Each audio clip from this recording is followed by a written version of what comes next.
DC vs. Vampires Part 2. This is going to be a long one. We start with Anton Arcane, a sorcerer and a villain that always goes up against Swamp Thing. He possesses dark knowledge of sorcery, and as he's meditating, he says, "So tell me, undead creature, did you really think you could sneak up on me?" As Hal Jordan pushes through his spells and grabs him and creates a construct, a fist coming out of his mouth killing him. Hal realizes his master is there. His master says how they must keep the heroes distracted and that their work must not be suspicious at all in order for the plan to work. We switch over to Barbra as Batgirl and Dick Grayson as Nightwing as they're questioning why the Batfamily was summoned in daylight at Bruce's mansion instead of the Batcave. We see Tim Drake Robin, Jason Todd Red Hood, Damian Wayne as Robin, and Cassandra Cain as Orphan, waiting for Bruce to tell orders as Alfred gives everyone tea and Damian hot cocoa. Bruce tells everyone about Andrew Bennett and a note that was left. He also explains how Lex Luthor told Andrew Batman's identity. This is what I meant in my last video, and that the secret place was Wayne Mansion. Batman says he tried tracking Bennett everywhere he went, but he always covered his tracks. He realized that he was headed towards Washington, D.C., but then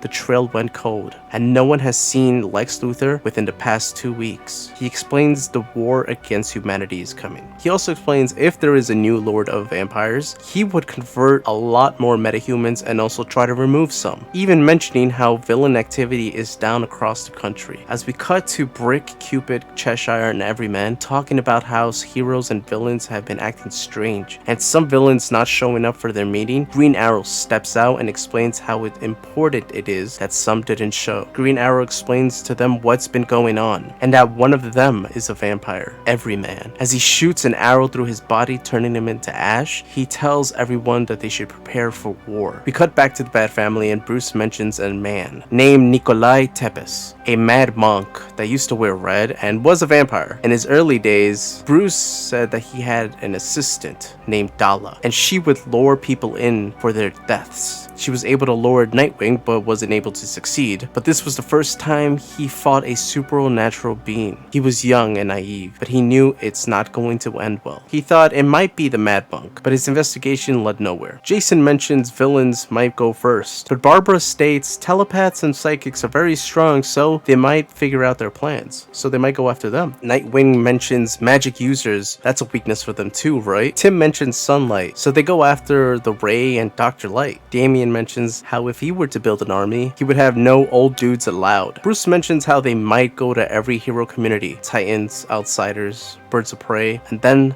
a member of the Justice League, which is where we cut to the Wonder Twin, Jaina, questioning everybody if they've seen her brother. Booster mentions how he probably needed a break from his own sister. I mean, is he wrong? Back at the Batfamily, Jason questions, "How can you trust us, Bruce?" Barbra says he doesn't. Damian screams, "You poisoned my cocoa?" Bruce says, "No, I put in holy water. If you guys were vampires, it would have burned you, like how we met in the sunroom instead of the cave." But then Damian asks for some more hot cocoa, and I swear it's the little moments that get you in comics. As they all go down the Batcave, Bruce also says how he had Cassandra study everyone's body language and reactions for anything unusual, but then proceeds to tell everyone they need to hold this crucifix. Without their gloves, everybody does. But this is my favorite part because when Damian holds it, he says everyone needs to stop looking so surprised when I pass these tests.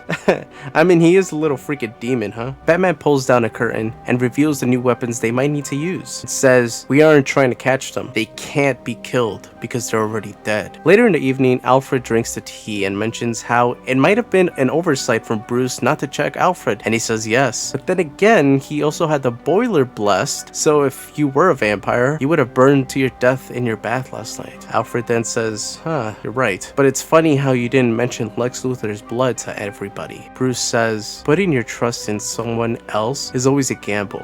I trust them, especially after today, but the fate of humanity is at stake here, and that's not mine or anyone else's to gamble with." We cut to Flash and Hal meeting at a beach. Hal creates a construct telling Flash to sit on it. Flash then creates a metal throne for Hal, and they both sit and talk about the fate of the world. Hal quickly mentions in their conversation if he told anybody about the meeting, and then switches the conversation back just to see if he were to react to it. But then says, "I know that if something bad happens to me, you'd be the first one on my side." I would. I really would. And you know, when something good happens to me, I want you there with me too, right? Well, something did happen to me. Something wonderful. And I wanted to happen to you too. As he traps Flash with the construct, creating a huge spider and its spines piercing through his body. I tried to argue for you, Barry, but my lord says the way your powers work and your metabolism and your speed, your hunger would cause a genocide. They said you drink the planet to death. I argued for you. I knew they were right, but I argued. They wouldn't let me turn you.